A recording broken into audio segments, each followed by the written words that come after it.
Quand on entreprend, on a 9 chances sur 10 d'échouer, de planter sa boîte. Et c'est pas moi qui le dis, c'est l'INSEE. Quand on a autant de chances de rencontrer l'échec, pourquoi y aller ?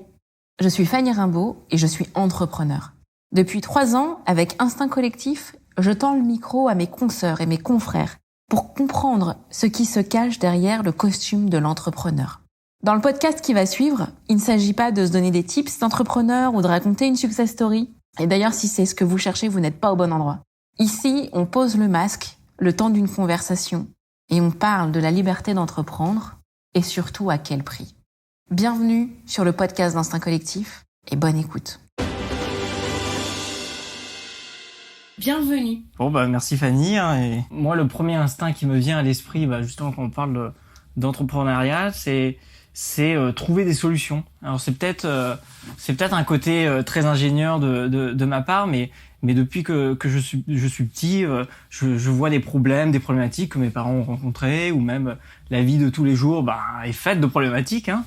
Et cette envie de constamment trouver des solutions, et dans le fait de chercher des solutions, finalement, c'est aussi quelque chose de très créatif, hein. Puisque quelle est la solution que je vais apporter, quel est quelque part quelque chose d'innovant, je vais peut-être apporter quelque chose de nouveau par rapport aux solutions existantes. Et c'est ce qui, je pense, avec le temps, m'a poussé à l'entrepreneuriat. Comme une suite naturelle, donc, si je comprends bien. Exactement. Ok, d'où tu viens, qui es-tu ? Qu'est-ce qui t'a amené à cette chose complètement dingue d'entreprendre ? Ouais, bien sûr. À part l'amour des problèmes. Je suis né sur l'île de la Réunion. Donc, je suis ingénieur de formation, et très vite après mes études, j'ai monté un premier projet qui s'appelle Vox.org, qui est aussi un média d'ailleurs. On aime le pitcher de la manière suivante, qui est c'est l'école des choses où on n'a pas appris de ce qu'on n'a pas appris à l'école, justement. Et ça fait 10 ans que ça existe, donc on apprend.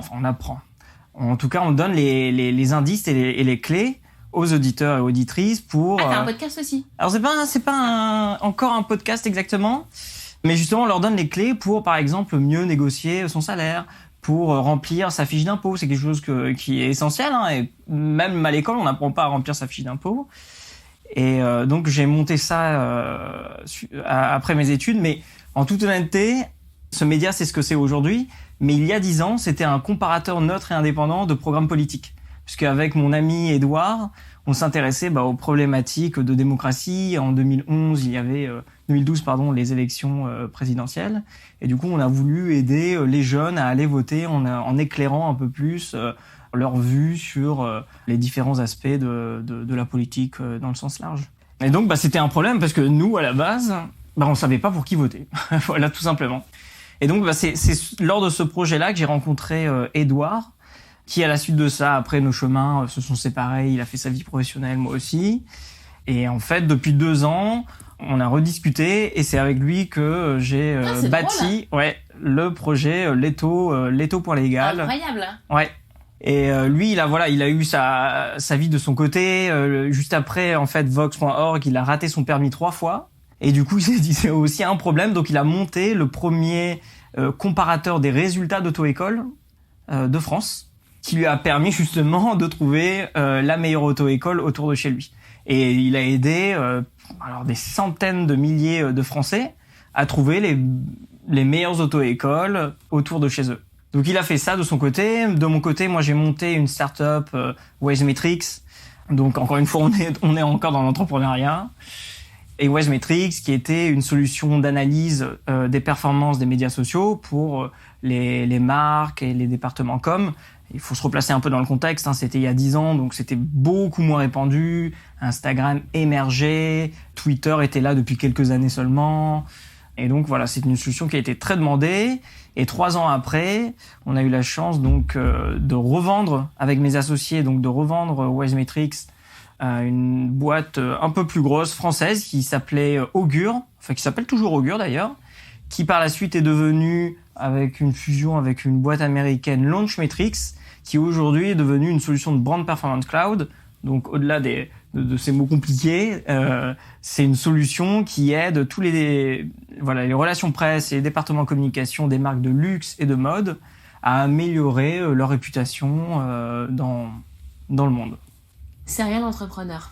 On peut dire ça. Et alors, ok, je l'ai, Waze Matrix, et ensuite... Et donc ensuite sur la timeline. Ouais, alors j'ai vendu Waze Matrix donc à Augure qui est puis devenu Launch Matrix et finalement moi qui pensais être uniquement serial entrepreneur, je suis resté 7 ans. Donc 7 ans en tant que salarié, je suis ensuite passé dans l'équipe de direction et on a contribué à la croissance du groupe. On est passé de 7 millions de revenus annuels à plus de 40 millions là il y a 2 ans.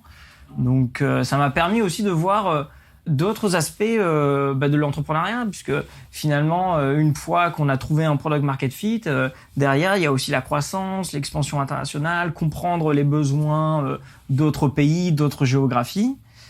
Et ça m'a permis notamment de développer aussi d'autres compétences et avoir une nouvelle opinion aussi des scale-up. Ok, et laquelle c'est ? Qui est qu'en fait, c'est pas si simple que ça.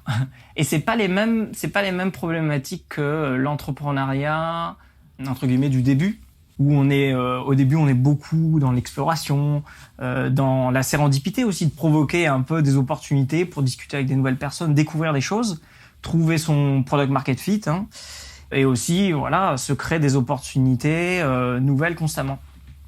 Alors que la suite, une fois qu'on fait un peu plus de revenus, qu'il y a beaucoup de personnes aussi à aligner, puisque quand on se retrouve au milieu d'un groupe de 400 personnes à l'international, c'est difficile de connaître le prénom de tout le monde, de savoir exactement ce que fait chaque personne, comment chaque personne contribue. Et donc il y a tout ce travail de créer un alignement, de créer une vision claire pour embarquer des plus grosses équipes vers une ambition et un objectif. Alors, et donc, comment s'est passée la transition entre les deux ? Ah, ça, c'est hyper intéressant comme question parce que je me l'étais jamais posée. Et justement, maintenant que je me rappelle un petit peu de tout ça, suite à la vente de Waze Matrix pour passer chez Launch Matrix, au début, justement, on est très frustré parce qu'on a l'habitude d'avoir cette liberté de l'entrepreneur, celle où on se dit il y a qu'à aller. Il y a qu'à Faucon. Voilà, il y a qu'à Faucon, on y va, etc. Et finalement, je découvre qu'il y a des procédures à respecter, qu'il y a des autorisations à demander. Et mon début d'expérience a été frustrant puisque finalement, quelque part, ça a limité ma créativité. Et on parlait tout à l'heure. Effectivement, l'entrepreneuriat, au-delà de l'incertitude, c'est aussi cette envie pour moi de trouver des solutions créatives et innovantes. Mais finalement, quand on comprend les codes, quand on comprend aussi comment communiquer et influencer ses pairs dans une entreprise, en fait, finalement, c'est possible. On a d'autres problématiques et un nouvel univers de solutions à trouver. Donc, je me suis adapté et finalement, je trouve qu'avec le recul, j'en sors un peu plus riche de cette expérience puisque je remarque que là, depuis 2 ans sur ma nouvelle aventure entrepreneuriale, donc Leto, je suis beaucoup plus ouvert à comprendre justement les problématiques de mes clients, les solutions, je comprends mieux le contexte dans lequel ils vivent puisqu'ils sont dans une entreprise, il y a des personnes, des autorisations, un chef avec qui discuter et ses collègues avec qu'il faut influencer. Du coup, je comprends beaucoup mieux maintenant les problématiques de mes clients, au-delà même de la solution, justement. Du coup, juste pour qu'on comprenne le passage de l'un à l'autre entre... dis-moi si le résumé est OK, d'une sorte de Martech à une conforme tech. Je sais pas comment tu l'es. Ouais. Conformité tech. On dit reg tech ou legal tech. Legal tech. Enfin, entre le monde du marketing et le monde du légal, il y a quand même un cap. Mm-hmm. Comment t'es passé de l'un à l'autre ? Alors, moi, je me fixe vraiment aucune limite sur la problématique à adresser. Et justement, comment tu l'as trouvé, ce problème ? Ça paraît bête, mais en fait, chez Launch Matrix, on rachetait 1 à 2 startups par an. Et donc, j'étais entre autres responsable de mener des due diligence, donc auditer les sociétés qu'on rachetait. Et en fait, forcément, quand on ouvre le capot, il y a toujours tout plein de problématiques qu'on découvre. Et la problématique, on voyait que les entrepreneurs étaient vraiment en galère pour trouver des solutions et des réponses. Et ben, c'était la data privacy. Donc, comment protéger les données de l'entreprise et les données personnelles des individus, que ce soit des consommateurs, des employés, des partenaires, voilà, les données des citoyens dans le sens large. Et en fait, c'est là que j'ai vu qu'il y avait une vraie problématique. J'ai cherché des solutions, encore une fois, et j'en ai pas trouvé. J'ai pas trouvé de solution qui pouvait m'aider à la fois moi à mieux auditer une société et à la fois l'entrepreneur à vraiment créer une stratégie de protection des données personnelles et de mise en conformité qui soit continue et valide dans la durée. Parce qu'aujourd'hui, qu'on se le dise, quand on a un audit, on essaye de faire tout bien et après la conformité périclite avec le temps et se dégrade. Et donc j'ai trouvé la problématique intéressante et je suis un peu indirectement devenu j'ai développé une expertise autour du RGPD. C'est là où j'ai appelé mon ancien associé Édouard, le fameux, et en lui parlant justement de cette problématique de RGPD, il me dit lui aussi que en fait il comprend rien et que c'est pas clair tout ce jargon juridique qu'on trouve sur internet. Concrètement, moi en tant qu'entrepreneur, qu'est-ce que je dois faire? Et je lui dis mais effectivement donc il y a quelque chose et du coup on a fouillé et c'est comme ça que nous est venue l'idée de créer Leto, une vraie solution de data privacy ops, donc rendre le sujet opérationnel pour les entrepreneurs sur le sujet du RGPD. Comment t'as pu craquer ça? C'est quoi la secret sauce là-dedans? Eh ben, la secret sauce là-dedans, c'est déjà en termes de tonalité et de posture, on cherche à vulgariser quand même le RGPD. Parce que finalement, le RGPD, c'est pas si compliqué que ça, puisque ça relève du bon sens. C'est juste que les termes utilisés est un peu jargonneux. Forcément, ça a été pondu par des juristes, des experts du droit. Mais en soi, le RGPD relève du bon sens. Il veut juste dire que tout citoyen européen a un droit. Son droit, c'est celui de posséder ses données. Et donc, il a un droit d'effacement, de rectification, de consultation et d'opposition. Et finalement, comment ça se traduit pour un entrepreneur? Ça se traduit de différentes manières. Par exemple, pour un entrepreneur qui est un e-commerçant, ça sous-entend de mettre en place les bons workflows dans son entreprise pour que n'importe quel citoyen ou citoyenne, comme toi, Fanny, par exemple, tu vas envoyer un email sur ton site e-commerce préféré, tu vas dire voilà, j'ai commandé, je suis satisfaite, mais je souhaite que vous supprimiez mes données personnelles. C'est ton droit. Et donc l'entreprise, elle reçoit donc cette demande-là, elle se doit de mettre en œuvre sous les 30 jours. Et donc nous, Leto, on fournit des solutions pour aider à gagner du temps et à le faire bien dans son entreprise. Ok, là vous en êtes où? Vous êtes combien? C'est quoi l'étape de la boîte pour les auditeurs? Alors là, ça fait 1 année et demie qu'on existe, à peu près. Aujourd'hui, on est 5. On a annoncé une levée de fonds d'1,2 million le mois dernier, en décembre. Et on a encore beaucoup de choses à développer. On a pas mal de clients, une vingtaine de clients. Et justement, aujourd'hui, on s'intéresse aux technologies d'intelligence artificielle pour exploiter l'intelligence artificielle pour aider les entrepreneurs et toutes les PME à pouvoir mieux typiquement analyser des documentations juridiques qui font des cinquantaines de pages. Nous, on pense que l'intelligence artificielle pourra aider un entrepreneur à prendre les bonnes décisions en analysant plus efficacement une documentation juridique.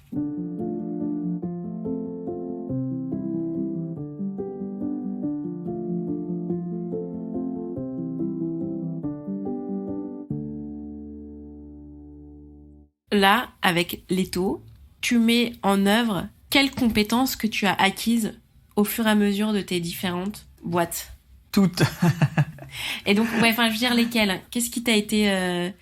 Parce que en tant que serial entrepreneur, j'imagine qu'il y a des choses qui vont beaucoup plus vite.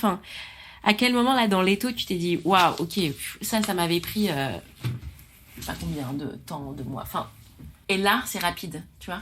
Ouais, ça c'est une bonne question parce que on a eu cette discussion avec Édouard justement Et là où on a été très rigoureux et presque scolaire, c'est qu'au début du projet, on a vraiment pris 6 mois pour faire de la recherche et de l'exploration utilisateur. Donc, on s'est forcé, et c'est même un conseil que je donne à tous les entrepreneurs, forcez-vous pendant 6 mois à ne rien coder, à ne rien mettre en place, il faut pas créer le produit, il faut pas créer le service. Il faut vraiment passer 6 mois à discuter avec les personnes qui, de près ou de loin, ont un problème défini. Donc en l'occurrence, pour nous, c'était le RGPD. Donc on a posé la question à des CTO. Bon toi, c'est quoi ta relation avec le RGPD? Pourquoi? C'est presque un travail de journalisme finalement. Un CMO, ok, c'est quoi la relation avec le RGPD? Un juriste, quelles sont tes problématiques RGPD au jour le jour? C'est quoi tes enjeux sur l'année qui vient, etc., etc. Et donc, on a discuté avec 10 personnes, 20, 50, 100, 200 personnes pendant les 6 mois, et ça nous a permis vraiment d'avoir une vue hyper large de la problématique. Et ça, vraiment, ça nous a permis juste après de pouvoir exécuter efficacement et donc créer notre MVP. Et c'est là qu'on gagne du temps. C'est parce qu'on a passé beaucoup plus de temps sur la recherche de la problématique plus que sur la solution elle-même. Ok. Et ensuite, alors comment ça a été quoi ta roadmap des mois qui ont suivi? Comment tu as processé l'architecture du truc? Alors, la méthode est encore très scolaire. On s'est dit qu'on va prendre 3 mois pour construire le MVP. Pas plus. On dit qu'on timebox l'exécution. Ça veut dire qu'on se donne cette enveloppe de 3 mois qui était pendant l'été. Donc, j'ai pu le faire d'ailleurs sur la plage, qui était plutôt agréable. Et du coup, j'ai développé avec Edouard le MVP. Et en fait, ce qui est intéressant dans le fait de se donner une limite de temps, c'est qu'en fait, on priorise mieux, on focus sur ce qui est essentiel. Et à partir de ça, l'étape juste après, c'est d'exposer la solution auprès d'un maximum de personnes. Donc on a eu 10 utilisateurs tests qui ont testé, qui nous ont donné des feedbacks honnêtes. Et à partir de là, on a lancé les itérations. Et donc ça, c'est super important d'être méthodique au début parce que malheureusement, alors je digresse peut-être un petit peu, mais j'ai vu beaucoup d'entrepreneurs passer des mois et des mois, même des années, à construire une solution en se disant ouais, c'est ça le problème. Donc je vais construire de telle manière, je vais faire tel bouton, je vais créer tel contenu, etc. Et 2 ans après, ils sortent de leur tunnel et ils font bon voilà, les copains, regardez ce que j'ai construit. Qu'est-ce que vous en pensez? Ah ouais non mais ça on en a pas besoin, ça non pas besoin. Bon ça on va peut-être tester, mais c'est trop compliqué. Voilà. Et là c'est le choc pour beaucoup d'entrepreneurs. Et c'est même un peu triste parce que finalement, ils se disent tout ce que j'ai construit, en fait, il y a que même pas 5% qui est utilisé par mes utilisateurs. J'aurais pu le faire en 3 mois il y a plusieurs années. C'est drôle parce que tu as dit ça et je pense exactement à quelqu'un qui est... Oui, ça sent le vécu. Hein. Ouais. Et c'est fou parce que ces gens-là, t'as beau leur dire arrête. Arrête. Mais ça passe pas en fait. Enfin, je sais pas ce que t'en penses, mais... Ouais, effectivement. En fait, il y a un état d'esprit chez l'entrepreneur qui est intéressant, c'est que finalement, l'entrepreneur, c'est quoi? C'est un idéaliste.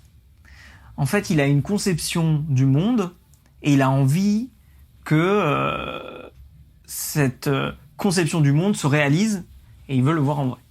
Donc, l'entrepreneur est un rêveur et il idéalise les choses, donc du coup, il va emmener sa solution très loin. Et peut-être un peu trop loin. Parce que finalement... Il faut aussi revenir un petit peu à la réalité, c'est que tout projet entrepreneurial lancé aujourd'hui donc sur le marché, c'est pour aider quelqu'un. Donc c'est pour aider quelqu'un ou une entreprise dans le cadre du B2B, mais pour aider quelqu'un à résoudre un problème. Donc finalement, un entrepreneur, et je le vois notamment en France, je trouve que les entrepreneurs passent beaucoup de temps sur la solution plus que sur l'appétence du marché et les points de douleur vécus par des gens, des individus. Alors que je pense qu'aujourd'hui, les entrepreneurs auraient tout à gagner à rebalancer un petit peu tout ça et bien évidemment développer la solution tout en développant leur compréhension des problématiques d'aujourd'hui. Okay. Mais rêver, c'est important quand même. Oui. Parce que c'est le moteur de l'entrepreneur. Et toi, tu rêves de quoi là avec les taux? C'est quoi le... La phase ultimate qui te guide? Ouais, moi la mission que je me donne, c'est d'aider toutes les organisations à mieux respecter les données personnelles des citoyens. Parce qu'en fait, quand on parle de données personnelles, et je pense que vous avez vu les documentaires sur Netflix, Snowden, etc. Aujourd'hui, la donnée personnelle, c'est un vrai asset. C'est un peu, aujourd'hui, on appelle le pétrole noir, quoi, l'or noir, qui est utilisé et exploité par tous les GAFAM, qui est utilisé aussi par les services secrets américains, et ça crée de la valeur, puisque aujourd'hui, que ce soit Google, Facebook et autres, les GAFAM, ils exploitent les données personnelles des individus pour créer de la publicité encore plus ciblée, et ça crée de la valeur pour ces boîtes-là. Alors que la donnée, elle appartient fondamentalement à qui? À l'individu, comme toi ou moi. Et pareil, on donne aussi, via ces données personnelles qui transitent beaucoup sur des applications américaines ou même de l'infrastructure américaine, tous les cloud providers aujourd'hui, finalement, c'est indirectement donner toutes ces données personnelles aux services secrets américains qui, alors, je veux pas non plus que ça vire au complotisme, c'est pas du tout le but, mais qui finalement utilisent ça dans un but d'influence politique. Petit exemple, on a vu l'émergence de pas mal de fake news aux États-Unis, etc. Certains petits malins ont exploité justement les données personnelles pour pouvoir mieux cibler, targeter, comme on dit, des individus pour faire basculer leur opinion. Donc ça a un impact réel sur un vote démocratique, et donc ça a un impact sur la démocratie. Et ça, j'ai pas envie de le voir en Europe. C'est quand même le berceau de la démocratie. Et notamment la France, un très beau pays.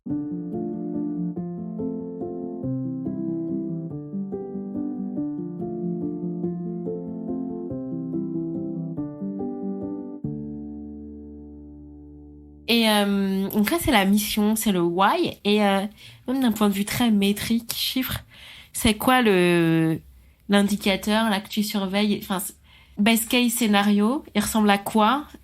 À quelle échéance? Moi, ce que je rêve, alors j'ai pas encore mis de chiffres dessus, mais en tout cas, je rêve que toutes les organisations utilisent l'étau comme un produit d'infrastructure, c'est-à-dire aujourd'hui, quand on lance une entreprise, je vais utiliser Conto pour ma banque parce que c'est super simple, c'est hyper accessible, on comprend ce que ça fait, ça va très vite. Je vais installer ensuite Payfit pour pouvoir éditer les fiches de paie de mes salariés. Je vais installer ensuite Aircall pour pouvoir avoir des lignes téléphoniques pour mes salariés. Et demain, un entrepreneur va se dire, je vais installer l'étau et d'office, dès le début de mon projet sera responsable en termes de données personnelles.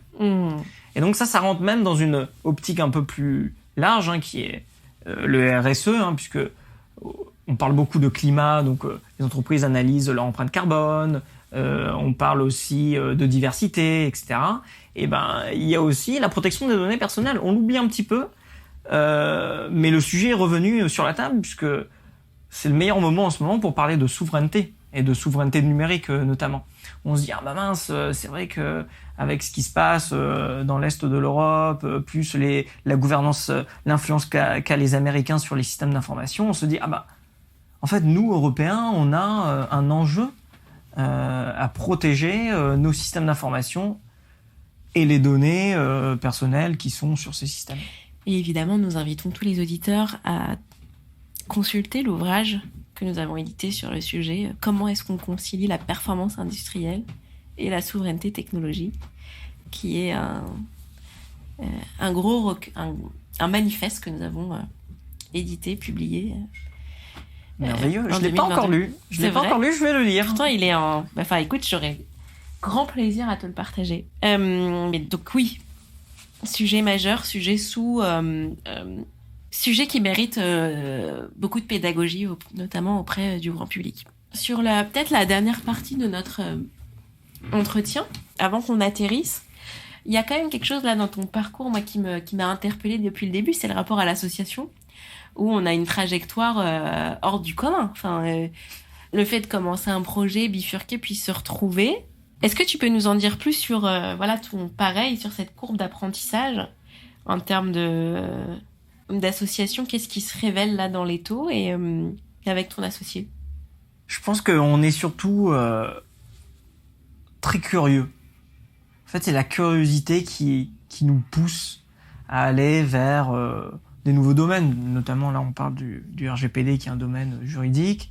Avant, je suis allé vers, certes, la communication, le marketing, et avant ça, l'ingénierie. Mais finalement, c'est ça, cette curiosité, mais qui d'ailleurs, je pense, anime beaucoup d'entrepreneurs, hein, et même beaucoup d'individus de manière générale. Donc cette curiosité, cette soif d'apprendre. On se dit, mais ce truc-là, comment ça marche? Pourquoi? Et donc ça a été très moteur. Et aujourd'hui, je trouve qu'avec ce moteur-là, qui est une énergie inépuisable, on peut abattre des murs. Justement, au début, avec mon associé Edouard, on avait peur du RGPD, puisque c'est quand même un domaine juridique.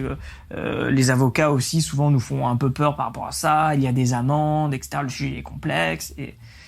Et finalement, on s'est dit que on n'a pas à avoir peur, parce que justement, comme on est des entrepreneurs, on va apporter un regard qui est nouveau sur un sujet juridique, a priori un peu poussiéreux.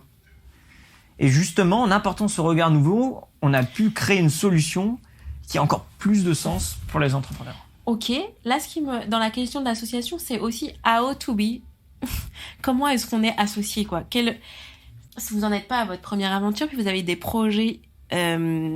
Vous avez eu des projets solo ou alors avec d'autres associés, enfin je sais pas, mais du coup là quand vous vous retrouvez, vous mettez quel type de règles, quel type de fonctionnement? Enfin on sait que le succès d'une boîte c'est dû à son association et en même temps que l'échec d'une boîte c'est dû à son association. Donc qu'est-ce qui s'est nourri là dans ce dernier projet ensemble avec Edouard? Oui, effectivement. Donc au-delà de ce qui nous anime, et sincèrement c'est vraiment ce qui crée une très belle cohésion entre nous. Au-delà de ça, effectivement, il y a surtout beaucoup de respect mutuel. Donc on s'enrichit mutuellement. C'est presque comme un jeune couple qui vient de se rencontrer quelque part. Ah oui, pourtant vous vous connaissez depuis longtemps. Oui, effectivement, mais on s'est redécouvert. Tout simplement, puisque c'est la boîte précédente, c'était 10 ans auparavant, et du coup, ça nous a permis de se redécouvrir, et j'ai pu apprécier des nouvelles postures, des nouvelles compétences qu'il a développées de son côté, et inversement. Mais justement, n'importe qui s'est remis avec un ex, puisqu'on reprend la comparaison. L'analogie, oui. Il y a eu l'histoire d'avant et il y a l'histoire de maintenant. Bon, alors voilà ce qu'on a fait dans le passé, et voilà ce qu'on ne refera pas. Est-ce que vous avez eu ce type d'échange ou Oui, effectivement. Et justement, on était... il y a 10 ans, on était jeunes et fougueux. Donc, on a construit le premier projet Vox.org avant tout par passion du sujet. Et justement, en idéalisant la solution, en idéalisant les choses. Alors certes, on était très contents, ça a bien marché. On a eu plus de 2 millions de visiteurs en moins de 3 semaines. Mais on a beaucoup trop idéalisé la chose et on n'a pas su trouver une solution pérenne. D'où le pivot de ce projet, qui aujourd'hui est géré par Léonore, qui est une femme hyper intelligente, qui s'occupe du projet avec 4 autres personnes. Et là, justement, avec Edouard, on s'est un peu plus... on rigole en disant qu'on est un peu devenus des vieux cons, puisqu'on est devenu un peu plus terre à terre. Ouais, qu'est-ce que vous avez rationalisé? Et donc, ce qu'on a rationalisé, c'est l'usage du temps. Donc, typiquement, nous, sur une journée... si je compare une journée type d'il y a 10 ans, la journée type, c'est... En fait, elle commence la nuit d'avant. On n'arrive pas à dormir parce que on est en train de processer l'information. Ça va à 100 000 à l'heure. Le lendemain, on se réveille un petit peu avec des petites cernes. On s'attelle directement à la tâche. On se met devant les ordinateurs. On code, on itère, on va hyper vite. On fonce. On voit pas le temps passer. On fonce jusqu'à 20h. Bam, c'est l'heure de manger. On se commande une pizza. Tac. En mode pizza garage, tac, tac, tac, et on avance, et re-insomnie le soir parce que ça va à 100 000 à l'heure. Bon, aujourd'hui, on se lève, on prend... Mais ça, c'est quoi ce rythme? C'est un rythme qui est pas tenable?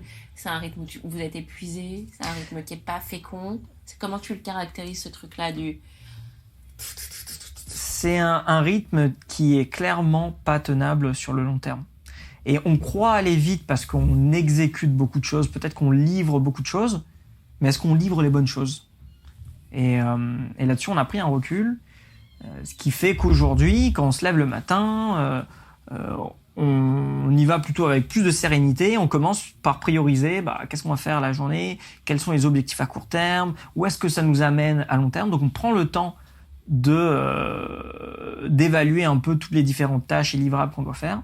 Et on se concentre et on exécute, entre guillemets, que pendant 7-8 heures la journée.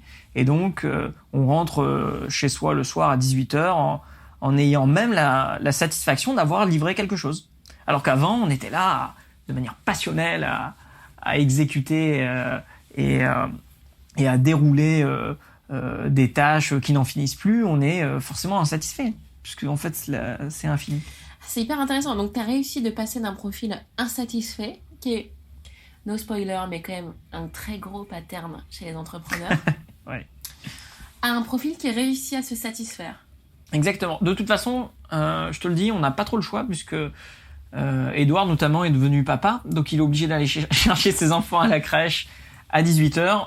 Et cette deadline, elle est saine, puisqu'encore une fois, on timebox sa journée, on se dit, voilà, en une journée, on se concentre sur les priorités. Et by design, excuse-moi du terme un peu en franglais, mais by design, on élimine ce qui est inutile, ce qui est superflu. Alors oui, ce serait cool qu'on ait tel contenu marketing, il y a qu'à Faucon. Mais finalement, peut-être que c'est du superflu. Et aujourd'hui, grâce à cette méthode, on est plus serein, satisfait en fin de journée. On peut aussi profiter de la vie. Et justement, on évoquait avec Edouard que l'équilibre vie pro-perso, c'est un indispensable de l'entrepreneur. Parce que sans cet équilibre, on se tue à la tâche. Et finalement, c'est comme si on était à la mine, on mine pour miner, mais est-ce que peut-être que j'ai assez miné pour l'année, finalement ? On ne sait pas. Donc l'équilibre vie pro-perso, hyper important pour l'entrepreneur. Je te le conseille aussi, Fanny. Merci. Non, mais c'est vrai.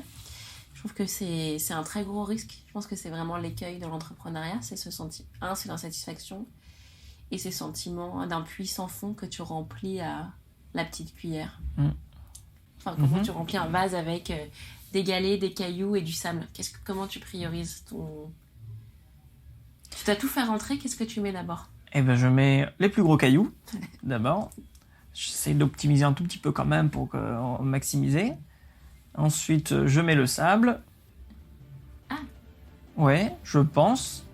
Et après, je mets un peu d'eau pour tasser tout ça vers le fond. Je pense instinctivement, si on parle encore une fois d'instinct, voilà ce que je ferai. Ok. Merci Benjamin. Avec plaisir. Ça y est, la conversation est finie. J'espère que vous avez passé un bon moment avec nous. Et si c'est le cas, mentionnez-le sur vos réseaux et votre chaîne de podcast préférée. Vos retours sont hyper précieux, c'est ce qui nous motive à continuer. D'ailleurs, si vous souhaitez prolonger la discussion, vous pouvez me retrouver sur LinkedIn. Enfin, pour celles et ceux qui s'intéressent aux mécaniques d'hypercroissance, moi, c'est ma passion. Je vous recommande chaudement notre podcast Kiss My Scale. J'y reçois des personnalités aux manettes de croissance vertigineuse. Bon allez, et maintenant au boulot!